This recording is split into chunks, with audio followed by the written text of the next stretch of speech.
Latvijā visiem suņiem, kaķiem un mājas saskiem ir obligāti noteikta vakcinācija pret trakumsērgu. Vakcinācijas laiks ir lieliska iespēja uzdot savam veterinārārstam visus interesējošos jautājumus, un vakcinācijas laikā dzīvnieks tiks arī klīniski izmeklēts.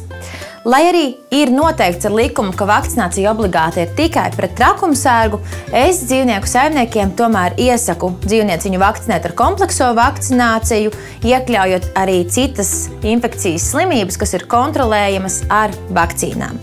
To, kā norisinās vakcinācijas process un ka tas nemaz nav tik briesmīgs vai sāpīgs, tūliņ demonstrēsim un parādīsim, kā tiek vakcinēts kaķis. Vakcīnas iedarbības laiks ir atkarīgs no konkrētā ražotāja vakcīnas. Tas var būt gan gads, gan 3 gadi.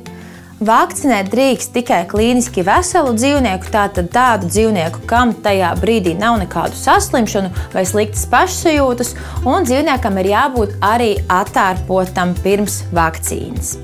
Lokācija, kurā tiek ievadīta vakcīna, visbiežāk ir pakaļējās kājas, ciskas, zemāda, un ir jāņem vērā, ka pēc vakcinācijas dzīvnieks var būt drusciņ miegaināks un arī saguris. Kad vakcinācija ir veikta, Eiropas pasē vai vakcinācijas apliecības grāmatiņā, kādas vēl joprojām ir atļautas kaķiem, tiek izdarīta atzīme par vakcināciju, un saimnieks tajā var redzēt arī datumu, kad nākamreiz dzīvnieks ir jāvakcinē.